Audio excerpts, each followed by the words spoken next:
নমস্কার বন্ধুরা, প্রতিদিনের মতো আজকে আমি একটা নতুন রেসিপি নিয়ে এসেছি। আজকে আমি মোমো বানাবো। আপনারা তো রেস্টুরেন্টে চিকেন মোমো, ভেজ মোমো খেয়ে থাকেন, কিন্তু আজকে আমি চিংড়ি মাছের একটা মোমো করে আপনাদের দেখাবো। চিংড়ি মাছ মোমোর সাথে আমি আর দু ধরনের মোমো করবো। একটা হচ্ছে প্যান ফ্রাই মোমো আর ধনিয়া মোমো। মোমো করতে যে যে উপকরণগুলো লাগবে সেগুলো আজকে আমি নিয়ে নিয়েছি। মোমো বানাতে আমি নিয়ে নিয়েছি বাঁধাকপি, এরকমভাবে কেটে নিয়েছি গ্রেটারে। পেঁয়াজ পাতা কুচি, আদা কুচি, লঙ্কা কুচি, রসুন কুচি, ক্যাপসিকাম কুচি, গাজর কুচি, ধনেপাতা বাটা, ধনেপাতা কুচি, পেঁয়াজ কুচি, চিংড়ি মাছ, লবণ। বাঁধাকপিগুলো সব নিয়ে নেব। একে একে সব উপকরণগুলো নিয়ে নুন দিয়ে ভালো করে আমি পেঁয়াজটা নিয়ে নিচ্ছি, ক্যাপসিকামটা নিয়ে নিলাম, রসুন কুচি,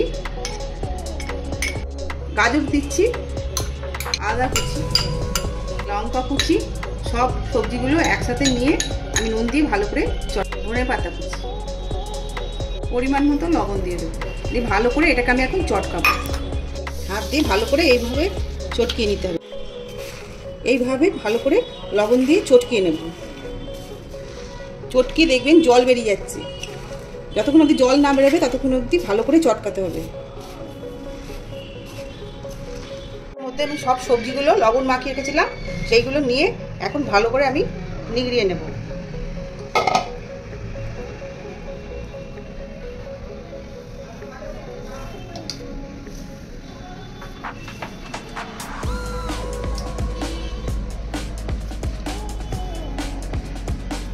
এইভাবে জলটাকে বার করে নিতে হবে।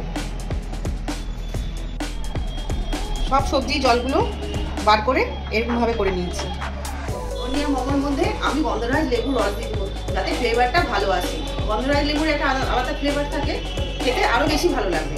আমি তার জন্য ময়দাটা এবার মেখে নেব। ধনিয়া মোমোর জন্য আমি ময়দা নিয়ে নিচ্ছি। লবণ দিয়ে দিচ্ছি অল্প করে, কারণ যেহেতু সবজিতে লবণ দেওয়া আছে সেহেতু অল্প করে লবণটা দিয়ে দিচ্ছি। আর ধনেপাতা বাটাটা দিয়ে দিচ্ছি। এই ধনেপাতা বাটা আর লেবুর রস দিয়ে ময়দাটা আমি মাখবো। গন্ধরাজ লেবুর রসটা দিয়ে দিচ্ছি, যাতে গন্ধরাজ লেবুর একটা ফ্লেভার মোমো থেকে আসে। কিন্তু আমি এর মধ্যে গন্ধরাজ লেবুর রস দিচ্ছি। এমনি লেবুর রস আপনারা দিতে পারেন, কিন্তু গন্ধরাজ লেবুর রসটা দিলে ফ্লেভারটা বেশি ভালো হবে। ময়দাটা আমি ভালো করে লেবুর রস আর ধনেপাতা বাটা দিয়ে ভালো করে মেখে নেব। একটু তেল মাখিয়ে রেখে দেবো ময়দাটাকে। ন্যাকড়া চাপা দিয়ে একটু তেল মাখিয়ে ময়দাটা আমি এখন রেখে দেবো।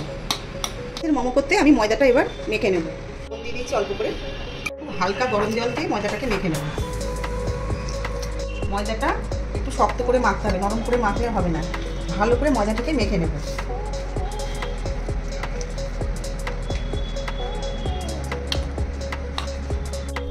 প্রথমে আমি ময়দাটাকে ভালো করে মেখে ছোটো ছোটো করে লেচি করে নেব।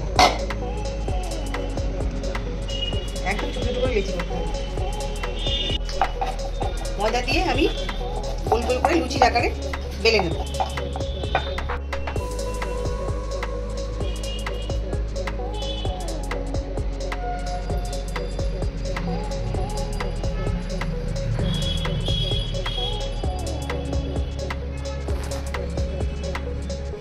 এরকমভাবে একটা ডিজাইন করে বানালাম।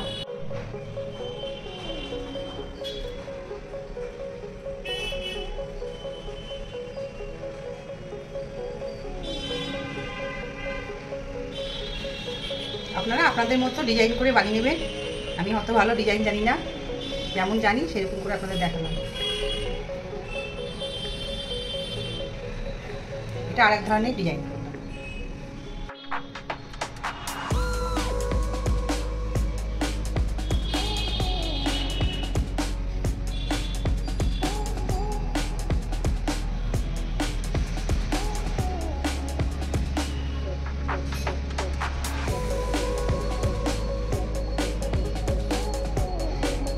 বাটিটার মধ্যে আমি তেল ব্রাশ করে নিচ্ছি। এটা মোমো সেদ্ধ করার বাটি। ওগুলো এইভাবে একটু ফাঁকা ফাঁকা করে সাজিয়ে দেবো, না তো স্টিম হওয়ার পর ফুলে যাবে, তো তখন গায়ে লেগে যাবে।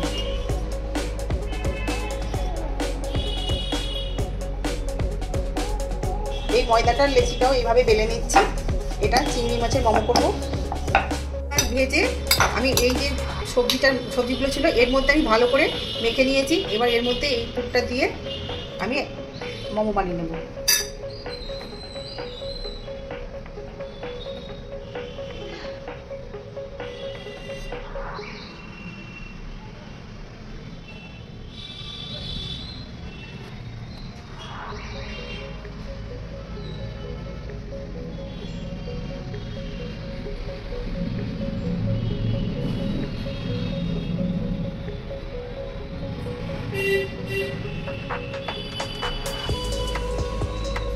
এইভাবে মোমোগুলো আমি বানিয়ে নেব। মোমোগুলো আমার সেদ্ধ হয়ে গেছে, দেখুন ফুলে কত বড় বড় হয়ে গেছে। এবার আমি তুলে নেব। এই আমার সেদ্ধ হয়ে গেছে মোমোগুলো সব, এবার আমি তুলে নেব। ফুলে বড় হয়ে গেছে মোমোগুলো, ভালো মতো সেদ্ধ হয়ে গেছে।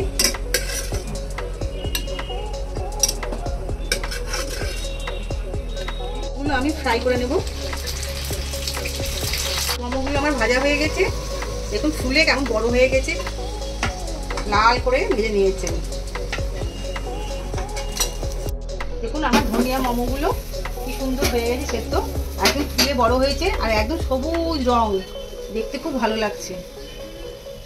1 চামচ ধনেপাতা বাটা।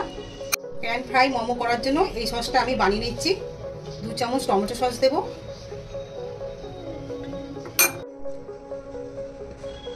মোমো সস দিয়ে দিচ্ছি 2 চামচ। রেড চিলি সস দিয়ে দিচ্ছি। তেল যতটা ছিল আমি কমিয়ে নিয়েছি, অল্প তেল দিয়েছি। এবার রসুন কুচিটা দিয়ে দেবো তেলের মধ্যে।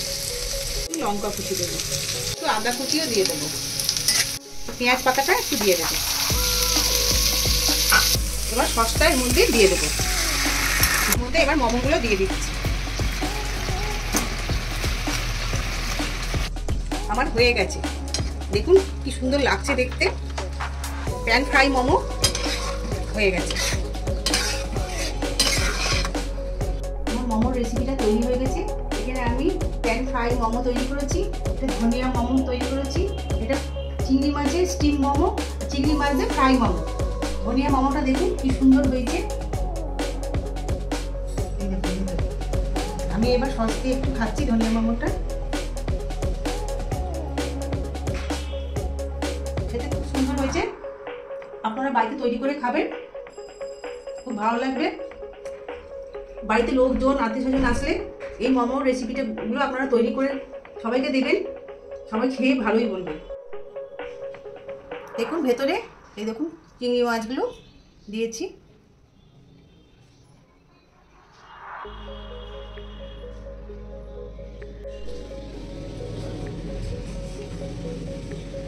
একদম মুচমুচে তৈরি হয়েছে। গরম গরম খাবেন, ঠান্ডা হলে অতটা ভালো লাগবে না। ঠান্ডার সময় তো একটু সন্ধ্যেবেলা স্ন্যাক্স হিসেবে আপনারা বাড়িতে তৈরি করে খাবেন। আমার যদি রেসিপিটা আপনাদের পছন্দ হয়ে থাকে তাহলে আমার চ্যানেলটিকে লাইক, সাবস্ক্রাইব এবং শেয়ার করে দিবেন। নিত্য নতুন রেসিপি পেতে আমার চ্যানেলটিকে ফলো করবেন। আজকের মতো এইটুকু, নমস্কার।